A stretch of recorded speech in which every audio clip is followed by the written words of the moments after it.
The Jewish people have had few advocates and friends as dear and as staunch as Senator Daniel Inouye. Senator Inouye served as a United States Senator from Hawaii from 1963 until his death in 2012. He was a highly decorated World War II veteran and one of the most powerful Democrats in Washington.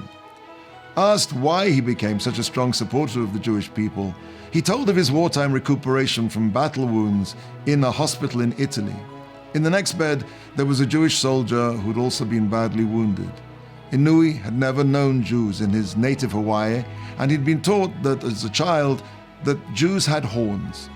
Well, when they removed the bandages from this Jewish serviceman's head, no horns were visible.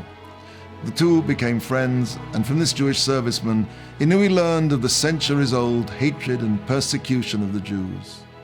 As a first-generation Japanese American whose family had been discriminated against, this struck a strong chord with Inouye.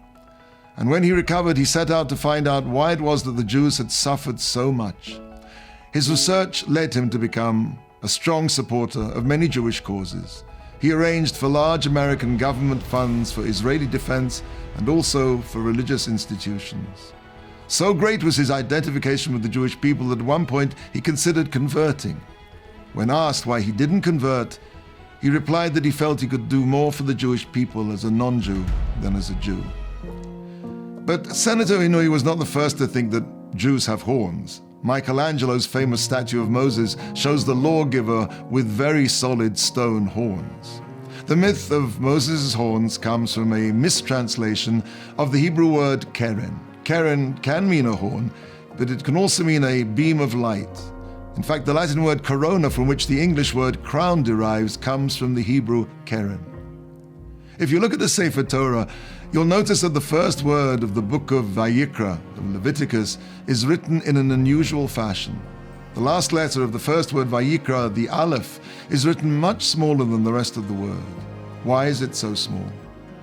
When God told Moshe to write the word Vayikra, meaning he called, Moshe didn't want to write that Aleph. It seemed to Moshe that it gave him much too much importance. How could he write that God called to him? Who was he after all? A mere man. Moshe wanted to write Vayikra without the Aleph, meaning God, happened upon him. In other words, God just came across Moshe, so to speak. He didn't go out of his way to appear to him. Now, in spite of Moshe's protestations, God told him to write Vayikra with an Aleph. Moshe put the Aleph at the end of the word as God had commanded him, but he wrote it small. The Aleph is the letter that represents the ego, the me. It's the first letter in Hebrew of the word I, ani. When a person sees himself as Aleph, the big Aleph, number one, he's usurping the crown of he who is one. The Torah tells us that Moshe Rabbeinu, Moses, was the humblest of all men. Moshe saw as no man before or since that there is only one Aleph in creation, only Hashem. The mystical sources teach that when Moshe finished writing the Torah, some ink was left in his pen.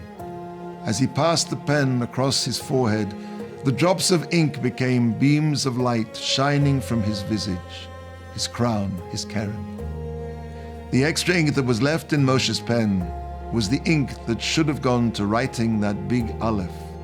Instead, it became a corona of shining light to adorn the humblest of men.